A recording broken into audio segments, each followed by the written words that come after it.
आप थके हुए हो, आप तब भी सो नहीं पाते। आप सारा दिन काम करते हो, उसके बाद भी आपको अनप्रोडक्टिव फील होता है।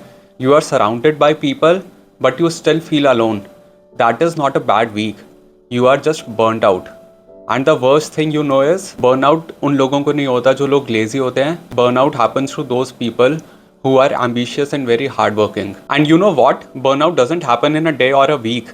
आप अगर महीनों तक अपनी लिमिट्स को पुश करते हो, आप हर बार जब यही सोचते हो कि कुछ घंटे और काम कर लेता हूँ, एक डेडलाइन और मीट कर लेता हूँ, and when you do it continuously for months, then you get burned out. And I also went through the same when I started my first job. मैं सारा दिन काम करता था. I used to work on 2 to 3 projects together. I used to get a lot of recognitions. But few months down the line, मेरे को काम काम नहीं लगने लग गया, मेरे को बोझ लगने लग गया.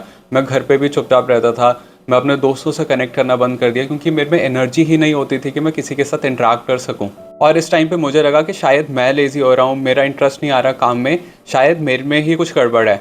बट इवेंचुअली आई रियलाइज्ड कि मेरी लेजीनेस या मेरे में गड़बड़ नहीं है, it is burn out. And I followed 3 steps which help me come out of it. Let me share those with you. First thing is acknowledge it, don't push through it. जब हमें लगता है कि बर्नआउट है, पहले तो हम acknowledge ही नहीं करते. हमें लगता है कि बर्नआउट एक वीकनेस है and we will push through it. हम और काम करेंगे और मेहनत करेंगे तो देखना हमें लेजी फील होना बंद हो जाएगा, हम बर्न आउट नहीं रहेंगे. But this is not how it works. You actually need rest to get out of it. And the first step for doing that is acknowledging that you are burned out. Second thing is protect your recovery time. आप पूरा दिन काम करो, hustle करो, but there should be some time in the day जो सिर्फ आपके लिए है. आप उसमें कोई काम नहीं करे, कोई हसल नहीं करे, उसमें आप सिर्फ बैठे हो, रिलैक्स कर रहे हो और कुछ भी काम के बारे में नहीं सोच रहे. And you have to draw boundaries for it. And the third and most important step is build a reset tool kit. इसमें आप उन एक्टिविटीज़ को इन्वॉल्व करो जो आपके काम से रिलेटेड नहीं है बट जो आपको अच्छा फील कराती है. जैसे for example you can plan a trip, even if it is a short weekend trip, 1 trip in a month works for you, then do that.